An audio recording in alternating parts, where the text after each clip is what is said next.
کیونکہ یہ وعدہ کیا تو عمران خان صاحب نے تھا کہ گرین پاسپورٹ کو عزت دلائیں گے، لیکن ان کے دور میں ایک تو پتہ ہے وہ ان کا نعرہ تھا کہ کرپشن ختم کریں گے، اور ان کے دور میں کرپشن جو ہے وہ کہا جاتا ہے کہ آصف علی زرداری کے دور میں بڑی کرپشن ہوئی ہے، ان پر یہ بھی ایک الزام تھا ان پر، آصف علی زرداری پر. لیکن ان کے عمران خان صاحب کے دور حکومت میں آصف علی زرداری سے حکومت سے بھی زیادہ جو ہے وہ کرپشن میں ہماری جو ایک جو ورلڈ ہے نا، اس کے جو ہمارا نمبر ہے اس سے بھی اوپر چلا گیا تھا. اور یہاں پر جو گرین پاسپورٹ تھا اس کو عزت دلانے کی جو بات کی تھی وہ بھی آپ کے سامنے جو اس کا حال کیا ہے. عمران خان نے سوائے بدنامی کے کچھ نہیں دیا، لیکن شہباز شریف عمران خان کے دعوے کو سچ ثابت کر رہے ہیں، اور ان کے دور میں گرین پاسپورٹ 113 نمبر سے یہ 137 نمبر سے ایکچولی آیا، لیکن اب اس دفعہ جو نمبرنگ ہوئی ہے اس میں 113 سے 100 نمبر پہ آ چکا ہے، اور یہ سلسلہ ابھی تک جاری ہے. انشاءاللہ ایک وقت آئے گا گرین پاسپورٹ دنیا میں راج کرے گا.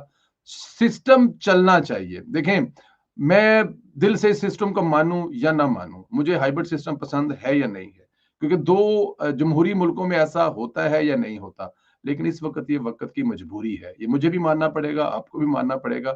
اگر یہ سسٹم چلتا رہتا ہے، اگر اسی طرح وزیر اعظم کے ساتھ کھل کے کہنا پڑے گا، فیلڈ مارشل صاحب جو ہیں آن ایک پیج پر ہیں اور اپنی اپنی ذمہ داریاں نبھا رہے ہیں، بلکہ اپنی ذمہ داریوں سے آگے جا کے جو ذمہ داریاں ہیں وہ بھی نبھا رہے ہیں، تو میرے خیال میں پھر اب دیکھیں پاکستان میں جو معدنیات ہے اس کے اوپر جا کر chief of army field marshal نے ٹرمپ سے بات کی ہے، اور اگر وہ ہمارے کانٹریکٹ ہوتے ہیں تو وہ پیسہ یا پھر وہ ریل پیل یا وہ جو کمپنیاں ہیں یا پھر جو روزگار ملے گا وہ میرے ملک کے لوگوں کو ملے گا.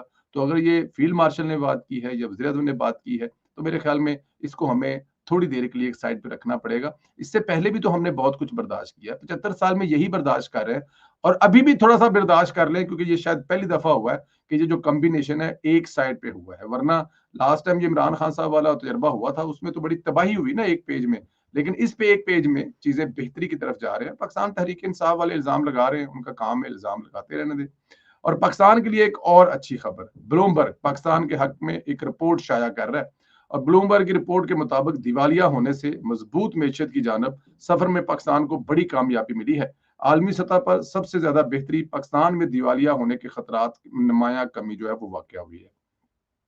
بلومبرگ انٹیلیجنس تازہ ترین عالمی ڈیٹا کے مطابق پاکستان کے دیوالیہ ہونے کے خطرات دنیا بھر میں سب سے زیادہ کمی واقع ہوئی ہے. پاکستان ان چند ممالک میں بلندی پر ہے جنہوں نے پچھلے 12 مہینوں میں دیوالیہ ہونے کے خطرے میں سب سے زیادہ کمی دکھائی ہے. پاکستان میں دیوالیہ ہونے کا امکان سب سے زیادہ 11% پوائنٹ کے ساتھ بہتری آئی ہے، اور یہ بہتری دنیا کے تمام بڑے ترقی پذیر ممالک میں سب سے زیادہ ہے، حتیٰ کہ ارجنٹینا، تونس اور نائجیریا سے بھی آگے ہے. دوسری طرف ترکی، مصر، ایکواڈور، گیبون جیسے ممالک میں یہ خطرہ بڑھ گیا ہے. ایون اس میں ترکی بھی شامل ہے، اور اس میں جو ہے وہ خبت بھی شامل ہے جسے آپ مصر کہتے ہیں. یہ بہت بڑی پاکستان پر سرمایہ کاروں کے اعتماد کی علامت ہے جو کہ درج ذیل اقدامات کی بدولت ممکن ہوئی ہے. پہلا کام جو ہوا ہے وہ آپ کی معیشت جو ہے وہ بہت سٹرونگ ہوئی ہے، بہت بہتر ہوئی ہے. آپ سونے کی نہریں بہا دیں گے نا، وہ راجہ کبیر صاحب نے اپنے بڑے ایک خوبصورت الفاظ بولے تھے کہ سنیلا صاحب پورے پاکستان پہ لینٹر پا کر تھلے اوپر ٹرینیں چلا دیں گے نا، اس ملک دی عوام نو پھر بھی بس چھڑ دے گلا. لیکن معیشت کا استحکام جو ہے وہ آپ دیکھ سکتے ہیں. اہم اصلاحات ہیں آئی ایم ایف کے ساتھ کامیاب معاہدہ، بر وقت قرضوں کی ادائیگیاں.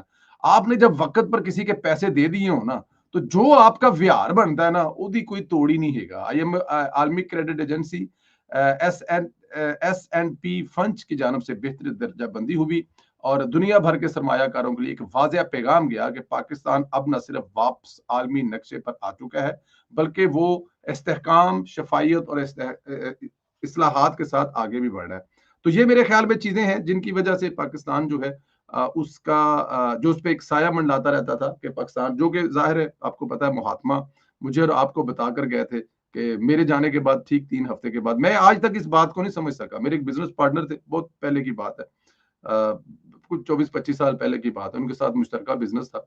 تو وہ میں گیا تو بڑے پریشان بیٹھے، انہوں نے کہا، میں نے کہا جی خیر ہوئے، کہا جی بل بڑا آ گیا. میں کہا جی کہا تھا بل آ گیا. انہوں نے کہا جی بل آ گیا. وہ ہم لوگ کو ایک پروڈکٹ تھی، وہ اپنے اسٹور پر ہم لوگ اس کو بیچتے تھے یا اس کو ہم سیل آؤٹ کرتے تھے، لیکن وہ تیار ہو کر کہیں اور سے آتی تھی. اور مزے کی بات ہے اس کا بل اتنا ہی آتا تھا جتنی وہ تیار ہو کر آتی تھی. ہمارے پاس اس کا کچھ ایسا سٹاک نہیں ہوتا تھا.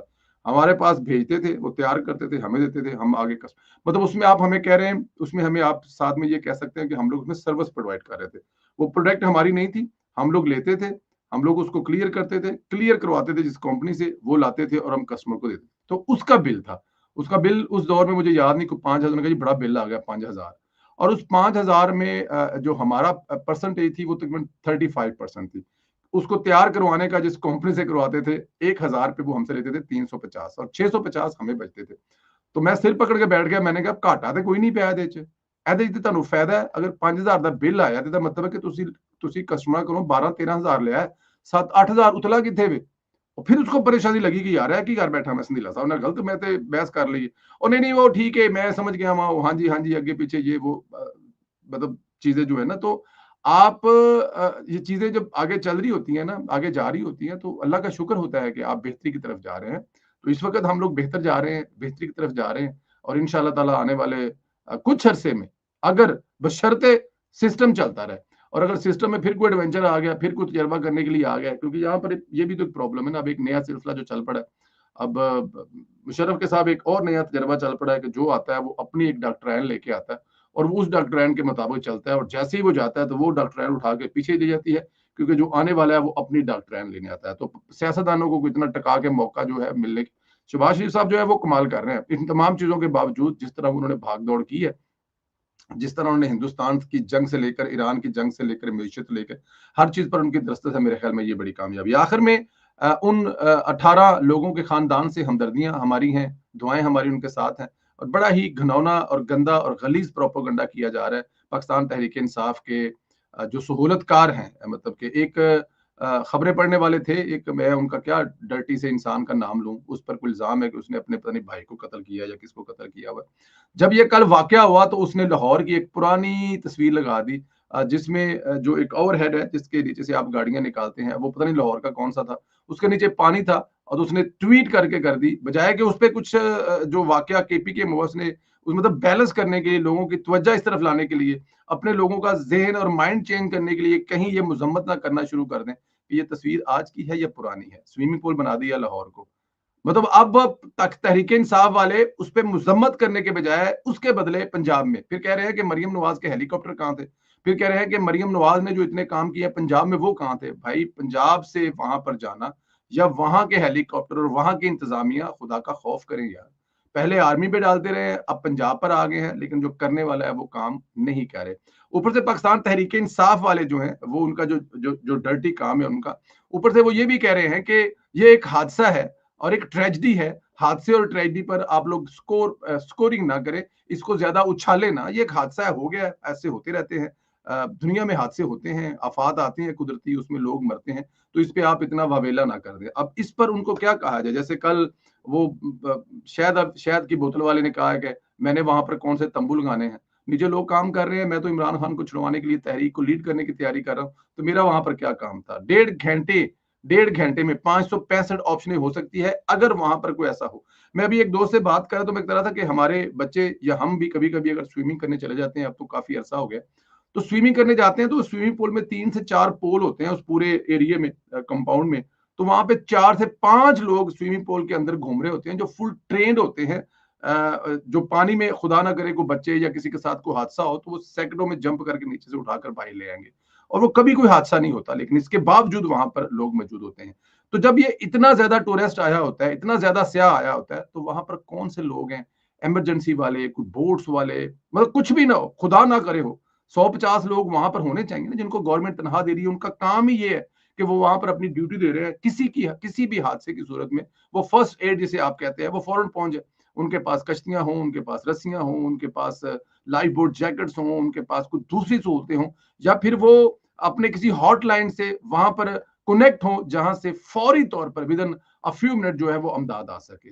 جب آپ کو پتا ہے کہ یہاں پہ اربوں روپیہ ٹورسٹ سیاحوں سے کمایا جا سکتا ہے, تو یہ انتظامات کیوں نہیں کیے جا سکتے, بلکہ الٹا کہا جا رہا ہے کہ اس کو آپ سیاسی سکورنگ کر رہے ہیں. خیر, بے ضمیر سیاستدان ہے اور مردہ بے حس قسم کے وہاں کے بزنس مین ہیں, پیسے کمانے والے ہیں.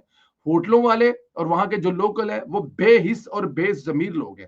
جس طرح وہاں کی حکومت بے ضمیر ہے, اس طرح کے وہاں کے لوگ جو ہیں لوکل ہیں, جو سیاحوں کو, ٹورسٹوں کو مال کمانے والی مشینیں سمجھتے ہیں کہ وہ ان کے لیے پیسے لا رہے ہیں، لیکن ان پہ کوئی انویسٹ نہیں کرنا. وہ سچ میں بے ضمور لوگ ہیں.